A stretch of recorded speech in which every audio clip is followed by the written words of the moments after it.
I didn't uncover my wife's affair through some heated argument or suspicious message alert. It happened because of a small, careless mistake. My phone had died one night, so I borrowed hers to call my mother. When I unlocked it, a message appeared on the screen. "Can't wait to see you again, beautiful." Same hotel.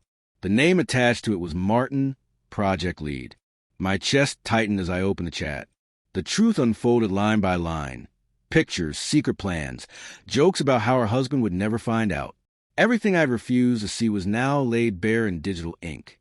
Emma, the woman I thought I knew completely, had been sharing her life and her body with another man. I sat there for hours in the dark, scrolling through every message until my hands shook. But there was no screaming, no outburst. Just a heavy, unsettling calm. I didn't want to destroy things in rage. I wanted them both to feel what they'd done, without me saying a single angry word. Through social media, I found Martin's wife, Olivia. After a few clicks, I had her contact information. I didn't reveal everything right away. Instead, I sent her a message that simply said, "I think our spouses have been spending a lot of time together. Maybe we should talk." She replied almost instantly. We met the next day at a quiet little cafe. The air between us was heavy but polite. When I handed her my phone and showed her the messages, her expression drained of all color. She whispered that Martin had told her those late nights were just work meetings. I gave a bitter smile and said Emma had told me the same. Our shared shock slowly turned into something sharper, an understanding. By the time the conversation ended, a plan had taken shape. I told her, "What if we let them see what betrayal looks like?" Olivia hesitated for a moment, then gave me a knowing smirk. "You wanted to be your date and let them find out?" she asked. "Exactly," I replied, "not to hurt them, just to show them what losing control of their lives feels like." A week later, I made a reservation for 4 at the high-end restaurant where Emma and Martin often went. I made sure the booking was under my name. A bit of eavesdropping during one of Emma's calls confirmed they'd be there that same night. When the evening came, Olivia and I arrived dressed perfection, her in a sleek black dress, me in a crisp tailored suit. We entered the restaurant laughing, our voices just loud enough to turn heads.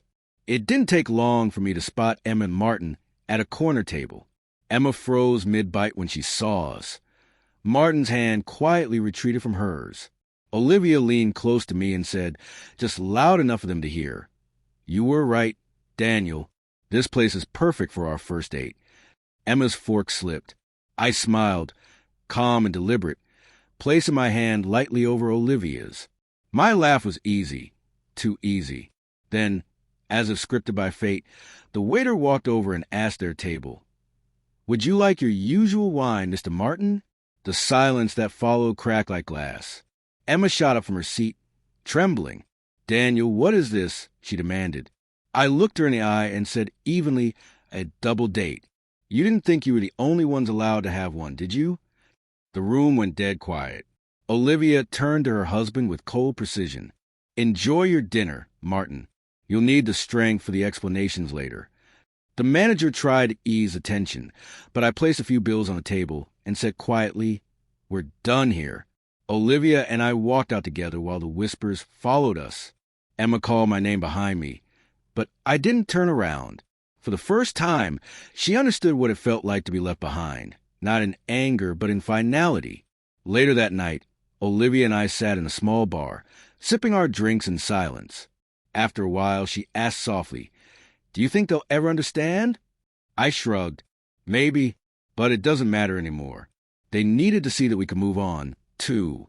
She smiled faintly, and for the first time in weeks, I felt something that wasn't rage, something like peace. A few weeks later, Emma came to my apartment, tears in her eyes. She said she'd ended things with Martin, that she wanted to fix what we had. I listened without saying much. Then I told her quietly, "You broke something you can't fix," and closed the door. As I walked away, I realized the plan had never been about hurting her. It was about taking back my dignity. The real revenge wasn't in destroying her.